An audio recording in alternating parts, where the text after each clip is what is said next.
472 karnivorais uzturs, ko tas dara, kāpēc to vajag, kāds tur tam sakars vispār ir ar zarnām un tā tālāk, kādi tur varētu būt kaut kādi potenciālie riski, ar ko mēs varētu sabraukt auzās, ejot karnivorajā un tā tālāk. Tātad karnivorais uzturs ir visvieglāk uzsūcošais, viss uzturvielām bagātākais, visātrāk absorbējamais, visvieglāk gremojamais uzturs no tiem visiem, jā, jo, teiksim, visādi tur dārziņi un šīs te lietas tur ir un graudaugi un pākšaugi šie ir visi baigi smagi jāgremo un satur visādas šķiedrvielas un tā tālāk, kas tur lēni ilgi iet uz priekšu, bet gaļa, zivis olas baigi forši ātri apstrādājās un baro mūsu ķermeni ar visām nepieciešamiem proteīnvielām, taukvielām un savukārt es un arī Pauls Saladino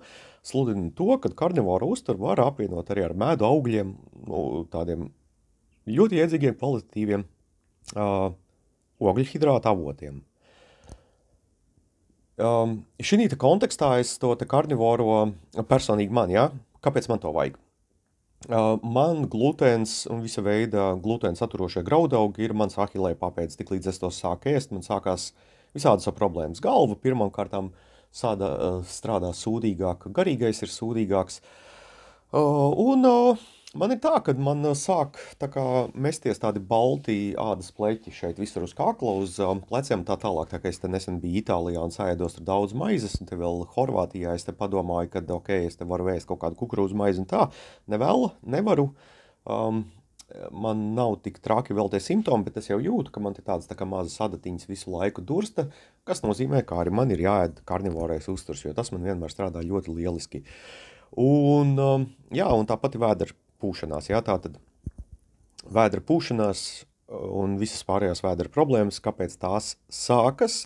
Pirmkārtām jau tāpēc, kad ir briesmīgi ēšanas paradumi, ir bijuši rīšana uz nakti, ēšana starp ēdienreizēm, visu laiku kaut ko uzkožam, ēdam baigi neregulāri, ēdam kišmišu rozīnēm, visu, kas pagadās, ēdam miltus, ēdam auga eļļas, ēdam produktus, kas baro, zarnu baktērijas nelaikā un nevietā, tievajā zarnā un kuņģī, piemēram. Un tad, piemēram, arī visiem tiem, kuri ir izslimojuši kaut kā ne tā līdz galam vai pārāk ilgi vai pārāk lēni Covidu, kuri ir vakcinējušies un tā tālāk, kuriem ir asins recēšanas riski paaugstināti, varbūt jūs to vēl nezināt, bet to vajadzētu nomērīt, kuriem ir kaut kādi nervi iekaisumi, dēļ šīs te lietas tiem nestrādā zarnas, tāpēc, ka zarnās ir vai nu tajos te zarnu kapilāros ir trombi, un zarnas nesaņem asins un nespēj tās kārtīgi kustināt, vai arī nervu iekaisuma dēļ zarnas nekustās, vai arī zarnu iekaisuma dēļ ir radušies šīs te problēmas ar gremošanas sistēmu. Un kad šī gremošanas sistēma nestrādā, nekustina ēdienu uz leju, tad tas ēdiens stāv pārāk ilgi kuņģī un tievajā zarnā, kur tās baktērijas no resnās zarnas ļoti labprāt lien uz augšu un meklē, ko tur ēst, jo tur ir ļoti daudz ko ēst, ne? Un, teiksim, kas ir karnivorajam uzturam šī kontekstā ir ļoti labi, ir tas, ka tas nesatur gandrīz neko zarnu mikroflorai ēdamu un gremojamu. Visi augļi vai dārziņi to lielākā vai mazākā mērā satur. Piemēram, pākšaugi arī satur ļoti garas cietas, ogļhidrātus kompleksos un tā tālāk. Mākslīgie saldinātāji ir tieši tāpat, ir baigi būtisks, brisks un ļoti laba barības viela visādiem šiem te patogēniem. Un izslēdzot visu šo te no sava uztura un ēdot kārtīgi kvalitatīvu proteīnu un orgānus, kas satur mikroelementus un vitamīnus, un kaulu buljonu, kas satur glicīnu, var krietni uzlabot šo te situāciju, tāpēc, kad pirmkārtām jau patogēniem tavā vēderā nav ko ēst. Un tā kā arī šajos te produktos nesūda, nav nekādu šķiedrvielu un visādas tādas masas, ja, tas viss ātri iet uz priekšu, tas nestāv uz vietas, tas ātri iet lejā. Bieži vien gan cilvēkiem nepietiek vienkārši paēst karnivoriski vai ketogēniski, piemēram, Tāpēc, kad šīs te patogēnās baktērijas un raugu sēnes ļoti ilgi var izdzīvot arī bez ēdiena, kā kuņģī, tā zarnās, jā.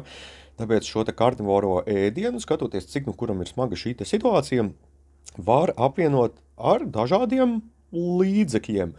Un to dažādo līdzekļu ir ļoti, ļoti daudz un ļoti, ļoti dažādi, un katrai situācijai tie bišķu atšķirās, bet mēģināšu uzburt bišķu no ap ko lietas grozās. Tātad viens ir, iespējams, jums vajadzēs kaut kādus līdzekļus, kas palīdz kustināt šīs zarnas uz priekšu. Kas ir, piemēram, artišoks un ingvers, ir artišoks kā uztura bagātinātājs vai tēja, eksotiska lieta, tas ir kaut kur specifiski jāpameklē vai jānopērk aiherbā, piemēram, ingvers gan ir pieejams uz katra stūra. Šīs lietas palīdz stimulēt zarnu un kuņģa kustību, palīdz bīdīt ēdienu uz priekšu, ja? Tad nākamās lietas ir antibakteriālie un antisēnīšu augu ekstrakti dažādi un citi līdzekļi, ja? Piemēram, tas pats propolis, oregano, alicīns, jā, ķiploku nevar ēst, jo šķiedrviela. Ķiploks parasti nestrādā. Alicīns ir ķiploka sastāvdaļa, un alicīno var nopirkt kā ekstraktētu molekulu. Kvercetīns, jā, nīms, visas šīs lietas cita vēdera patogēnus, un parasti divas šīs lietas lieto reizē, kas te ir baigi svarīgi saprast, kad nevar palietot bišķiņ šos te produktus un pārtraukt raustīties šurpu turpu. Tas tā kā jāievēro, ka antibiotiku kurs, jā, ja antibiotikas maudas 2 nedēļas no vietas, piemēram, vēdera problēma situācijā. Rifaximīna ir tāds medikaments, ko Latvijā neizmanto gan vēdera patogēnu ārā daudzīšanai. Tad šīs te augu molekulas, berbrīns, starp citu arī, būtu jālieto 2 mēneši no vietas. Un lietojot šos te antibakteriālos augu produktus, jums visdrīzākais būs sūdīgi, tāpēc, ka patogēniem mirstot, tur vesela kaudze toksīniem paliek pār, tie visi grib absorbēties un zarnās, ne? Un indēt jums nost. Un tur, piemēram, atkarībā no tā, kas jums ir tur caureja vai caureja un trakoti smirdīgie tie ar sēras māku pirdieni vai aizcietējumi, jā, atkarībā no tā piemeklē konkrēts līdzekļus, jā. Un, ja ir aizcietējuma problēma, tad tur ir vēl papildus pāris lietas, kas var palīdzēt risināt tieši šo te aizcietējumu problēmu, ja? Un tieši vīriešiem ir interesanta auga molekula Butea superba, ko es burtiski atklāju dažas dienas atpakaļ, ja? Kas tā kā optimizē vēdera izēju, kad pārāk šķidra, tad to padara biezāku, kad pārāk cieta padara šķidrāku, un tas notiek, tāpēc, ka šis te Butea superba kaut kā baigi draudzējās ar labajām vēdera baktērijām, un ka tās labās vēdera baktērijās tur pareizi apdzīvo tā daudzumā, apdzīvo tavu zarnu, un tā tad tur viss sāk notikt labāk. Nākamā lieta pie šī vēdera remonta, tā tad ir šie te absorbētāji, ja? Tā kā parasti to dara, piemēram, pupiņus, grīķi un tā tālāk, bet šī gadījumā grīķus var ēst un varbūt pat vajadzēs, pupiņas nevar ēst un tā tālāk, ja? Un nav šo te šķīstošo šķiedrvielu, kas parasti absorbē visādas toksīnas un vada to te visu ārā, tad tur ir visādas specifiskas šķiedrvielas, ko var nopirkt kā uzturu bagātinātājs, kas nebaro šīs te patogēnās baktērijas un lietot tādas lietas kā aktivētā ogļa, baltie māli, ceļtekas lapa un tā tālāk. Zeolīti, jā, ir visādi līdzekļi, kas šo te visu absorbē un tā tālāk. Tā kā lietojot šos te antibakteriālos līdzekļus paralēli karnivoriem, var iemest brīdi pa brīdim arī kokteili kaut kādu aktivēto ogli vai kaut ko tā, skatoties, cik situācija ir skumja, bēdīga vai tā. Un jā, un tad šī te kokteilī tiem, kam ir spēcīga kandīda, jā, pirmā pazīme ir balta vai varbūt pat dzeltenīga tāda mēle nokļāta ar tādām smagām gļotām, tad tur kasē ar to visu nost, un tad tur tāds tā kā sniegs tur nāk nost, ne? Tā ir sēne, visdrīzākais tā gadījumā, ka ēdot karnivoro augļi nederēs, tāpēc, ka cukurs vajadzēs iet karnivorajā ketogēniskajā variantā, lai tā sēne mirst nost, plus ir tāds pau d'arc, laikam tā saucās šis te līdzeklis, jā, augu līdzeklis, kas baigi nepatīk kandidai, jo kandidai nepatīk, starp citu, arī kokosriekstu tauki.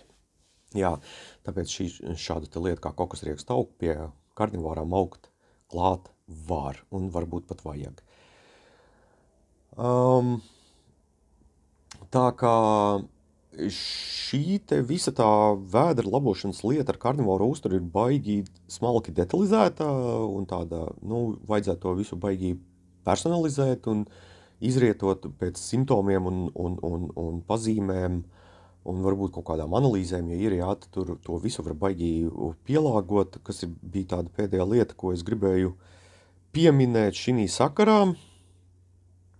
Jā, varbūt to visu var arī izdarīt bez episkiem uztura bagātinātājiem, kā es nesen uzgāju tādai metodei ēst jēlu gaļu kopā ar augļiem. Tas radot gremošanas sistēmā ļoti skābu vidi, un iespējams šī ļoti skābā vide var izraut ārā visus tur tos guļošos un noslēpošos patogēnus. Ja tie patogēni slēpjas tādos tajās visās zarnu un kuņģu gļotās, šajās te gļotās šie te patogēni ir sabūvējušas tās saucamās biofilmas, kas šiem te patogēniem kalpo kā tāda slēptuvīta bunkurītes, kur noslēpties no imunitātes un visām gremošanas lietām. Un varbūt nevajag nekādu kaudzes suplementu, var vienkārši šad un tad iekost jēlu gaļu un augļus, to es arī patestēšu pats uz sevis. Un vēl viena lieta pirmpiens, par to es noteikti pastāstīšu atsevišķi, es domāju, ka tas ir ļoti jaudīgs tūlis vēdera labošanai, es tur beidzot sapratu, kas tas laktofērīns ir un ko tas dara, jā, absorbē tātad dzelzi, un līdz ar to patogēniem nav viņiem tik svarīgā dzelzs zarnās iekšā, plus vēl palīdz to absorbēt zarnās. Un kas tur vēl bija viena interesanta detaļa, ko es šī sakarā gribēju teikt? Nu, respektīvi tā, skaidrs jums ir aptuveni, jā, tas tur tā doma, kas ir ļoti svarīgi saprast, ka ir jāēd gaļa, ir jāēd orgāni, ir jādzer kaulu buljonu, šīs te 3 daļas ir ļoti svarīgas, izlaižot jebkuru no tām, piemēram, orgānu saknes vai arī kaulu buljons, nestrādās tas karnivorais uzturs un tā. Pirmo nedēļu darīsim visu tā lēni un pamatīgi, lēni pārējot no jūsu tāda ikdienas tā ēšanas režīma uz karnivorisko, apvienojot karnivoro uzturu ar produktiem no FODMAP saraksta, no Low FODMAP saraksta. Low FODMAP nozīmē ēdiens, kas nesatur patogēnajām baktērijām un sēnītēm derīgas lietas, jā. Un, ja tieši runa iet par kandidu, tad tam ir jābūt low carb, low FODMAP, jā. Un bildītes es jau telegramā jums sametu, skatieties, kas tajās bildītes un tajos teksta blāķos ir iekšā, domājiet par savu produktu izvēli, recepšu grāmatas es jums netaisīšu, tas jums būs, jāizdomā pašiem. 472.